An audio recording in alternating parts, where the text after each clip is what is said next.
Hi hello friends, എല്ലാ കൂട്ടുകാർക്കും നമ്മുടെ നാളത്തെ പ്രൊമോ റിവ്യൂയിലേക്ക് തന്നെ സ്വാഗതം കേട്ടോ.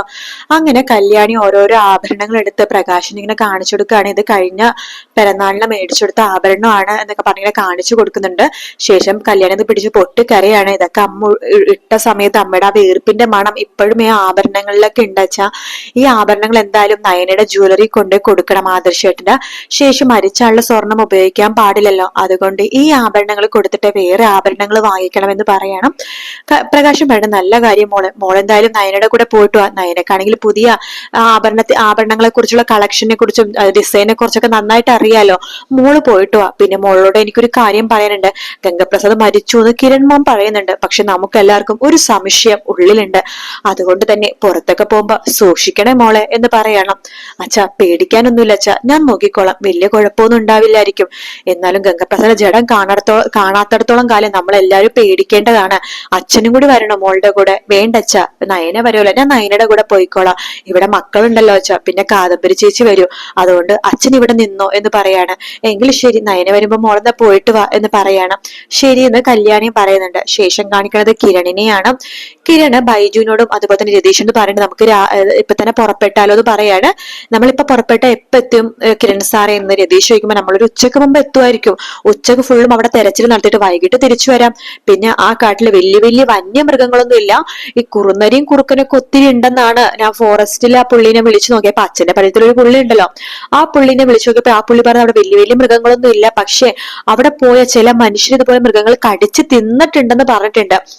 ഈ വഴിതെറ്റി പോയവരും കാട്ടിലകപ്പെട്ടു പോയവരെയൊക്കെ വന്യമൃഗങ്ങൾ തിന്നിട്ടുണ്ട്. അത് ഈ കുറുനരിയും കുറുക്കന്റെ ഒക്കെ തിന്നിട്ടുള്ളതെന്നാ പറഞ്ഞത്. വേറെ ജീവികളൊന്നും അവിടെ ഇല്ല. പിന്നെ ഇരുട്ടാവുമ്പോഴാണ് അവിടെ സൂക്ഷിക്കേണ്ടത്. പട്ടാപ്പകൽ വെളിച്ചത്ത് ഇതുവരെ ഒരു മൃഗവും അവിടെ ഇറങ്ങി നടന്നിട്ടില്ല. അല്ല, നമ്മൾ എങ്ങനെയാ അങ്ങോട്ട് പോവാളിയ എന്ന് ബൈജു ചോദിക്കുമ്പോ, എടാ കാട് വരെ നമുക്ക് കാറിന് പോകാം, അതിനുശേഷം കുറെ അധികം നടക്കാനുണ്ട്. എന്തായാലും അവിടെ പഴയ ആൾക്കാരൊക്കെ താമസിക്കണമെന്നാണ് അറിയാൻ കഴിഞ്ഞത്. അതായത് ഈ മൂപ്പന്മാര്, കാട്ടിലെ ആൾക്കാരെന്നൊക്കെ പറയില്ലേ, അങ്ങനത്തെ കുറെ ആൾക്കാരുണ്ടെന്നൊക്കെയാണ് അറിയാൻ കഴിഞ്ഞത്. എന്തായാലും നമുക്ക് അവിടെ നന്നായിട്ടൊന്ന് തെരച്ചിൽ നടത്തണം. അവൻ മരിച്ചിട്ടുള്ള കാര്യം ഉറപ്പിച്ചിട്ട് മാത്രമേ നമുക്ക് ഇവിടെ വരാൻ പാടുള്ളൂ. അല്ലെങ്കിൽ കല്യാണിക്കൊന്നും ഒരു സമാധാനം ഉണ്ടാവില്ല.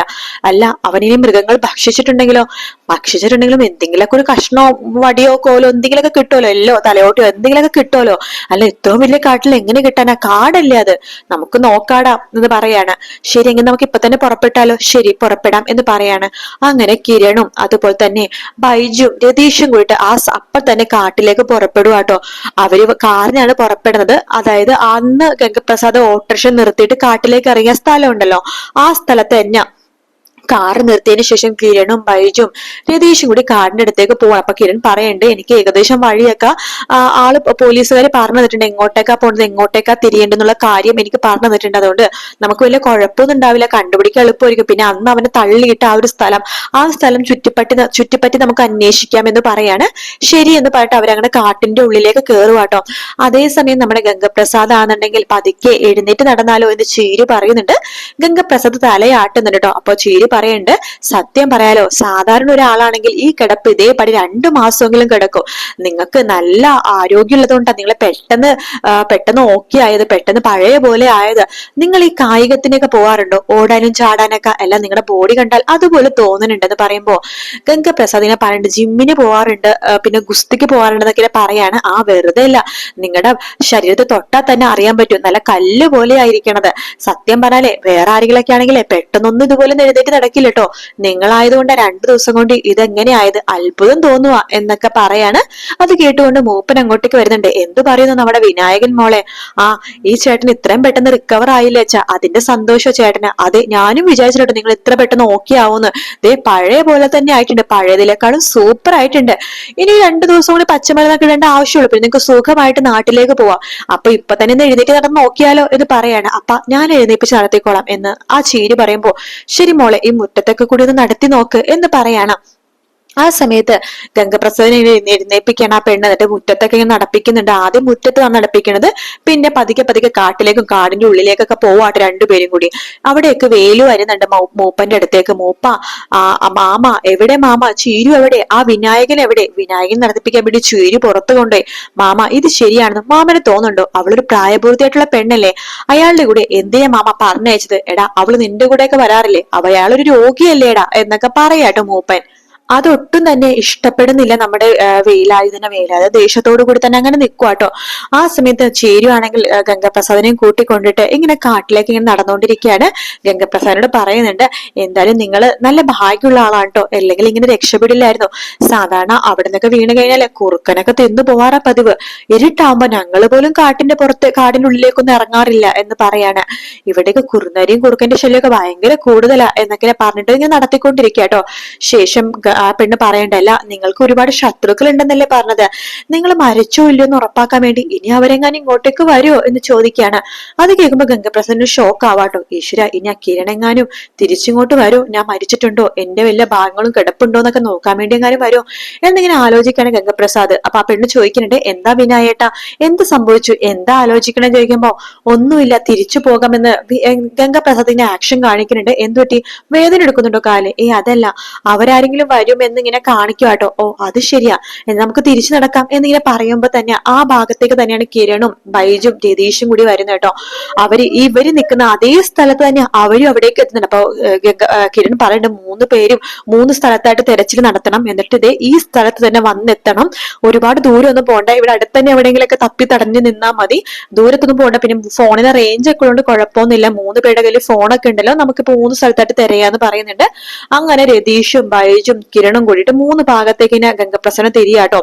ആ സമയത്ത് നമ്മുടെ ചീരു പറയുന്നുണ്ട്, അതെ നമുക്ക് തിരിച്ചു പോകാല്ലേ, അതായിരിക്കും നല്ലത്, അല്ലെങ്കിൽ വിനായേട്ടനെ അന്വേഷിച്ച് ആരെങ്കിലൊക്കെ വന്നാലോ, സത്യം പറയാലോ 2 ദിവസം കൊണ്ട് നിങ്ങളെ പിരിഞ്ഞിരിക്കാൻ പറ്റാതെ എനിക്കും അപ്പക്കും അമ്മക്കൊക്കെ എന്ന് പറയുമ്പോഴേക്കും നമ്മുടെ ഗംഗപ്രസാദ് ഒരു നമ്പർ ഇടാട്ടോ, നിനക്ക് വിഷമമുണ്ടോ ഞാൻ പോകുമെന്ന് ആലോചിച്ചിട്ടെന്ന് ചോദിക്കുന്നുണ്ട്.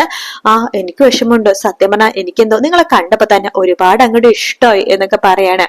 അത് കേൾക്കണ ഗംഗപ്രസാദിന് സന്തോഷാവാട്ടോ. ഹാവു സമാധാനം, അങ്ങനെ കാട്ടിലൊരുത്തിനെ ഒപ്പിച്ചു, വേറൊന്നിനുമല്ല, സ്ഥലങ്ങൾ അറിയാനായിട്ടാണ് പുറത്തു പോകുന്നത് എങ്ങനെയാണെന്നും ഏത് വഴി പുറത്തു പോയ നാട്ടിലേക്ക് എത്താന്നും റോഡ് എവിടെ പോയാലും റോഡ് എത്തുന്നതൊക്കെ അറിയണമല്ലോ, പിന്നെ ഏത് ഭാഗത്താണ് മൃഗങ്ങളുള്ളത്, അങ്ങനെ കാടിന്റെ കാര്യങ്ങളൊന്നും ഗംഗപ്രസാദിന് അറിയില്ലല്ലോ. അപ്പൊ ആ കാര്യങ്ങളൊക്കെ ഒന്ന് മനസ്സിലാക്കാൻ വേണ്ടി മാത്രമുണ്ട് ആ പെണ്ണിന്റെ കൂടെ ഇങ്ങനെ ചുറ്റിപ്പറ്റി നടക്കണത്. അങ്ങനെ ഗംഗപ്രസാദും ചെറിയൊരു ലൈൻ ഇട്ട് നോക്കുവാണ്, അങ്ങനെ എനിക്കും ഇഷ്ടമാണെന്ന രീതിയിൽ സംസാരിക്കുകയാണ്. ഇതൊന്നും തന്നെ വേലായുധന് ഇഷ്ടപ്പെടുന്നു കേട്ടോ. മിക്കവാറും കിരണിനെയും അതുപോലെ തന്നെ നമ്മുടെ ബൈജുവിനെയും രതീഷിനെയും സഹായിക്കാൻ പോണത് ഈ വേലായുധൻ തന്നെയായിരിക്കും. പുള്ളിക്കാരൻ ഈ ചീരുവിനെയും അതുപോലെ തന്നെ നമ്മുടെ വിനായകൻ എന്ന് പറഞ്ഞ ഗംഗപ്രസാദിനെ അന്വേഷിച്ച് കാട്ടിനുള്ളിലേക്ക് പോയിട്ടുണ്ട്. അവരെവിടെയാണ് പോയേക്കണെന്ന് അറിയാൻ വേണ്ടി അവരുടെ പിന്നാലെ പോയിട്ടുണ്ടല്ലോ. മിക്കവാറും കിരണിന്റെ കയ്യിൽ അകപ്പെടാൻ ചാൻസ് ഉണ്ട് ഈ വേലായുധൻ. അങ്ങനെയാണെങ്കിൽ വേലു ചിലപ്പോ സത്യങ്ങളൊക്കെ തുറന്നു പറയും. വേറെ ആര് പറഞ്ഞെങ്കിൽ വേലു ഇനി സത്യങ്ങളൊക്കെ കിരണിനോട് പറയുള്ളൂ. എന്തായാലും നാളത്തെ പ്രൊമോയിൽ കാണിച്ചത് ഇത്രയും ഭാഗങ്ങൾ മാത്രമേ ഉള്ളൂ. രണ്ടുപേരും ഒരേ സ്ഥലത്ത് വന്ന് എത്ര ഭാഗം മാത്രമേ കാണിച്ചുള്ളൂ കേട്ടോ. ഇപ്പൊ ഗംഗപ്രസാദിനെ കാണോ ഇല്ലയോ എന്നുള്ളതൊക്കെ വീക്കെൻഡ് പ്രൊമോയിൽ മാത്രമേ അറിയാൻ പറ്റുള്ളൂ. നാളത്തെ എപ്പിസോഡിൽ ഇത്രയും ഭാഗം തന്നെ കാണിക്കുള്ളൂ കേട്ടോ. വീഡിയോ ഇഷ്ടപ്പെടുകയാണെങ്കിൽ ലൈക്ക് ചെയ്യാനും സബ്സ്ക്രൈബ് ചെയ്യാനും കമന്റ് ചെയ്യാനും മറക്കല്ലേ. മറ്റൊരു വീഡിയോ ആയിട്ട് കാണാം friends. Take care, bye bye.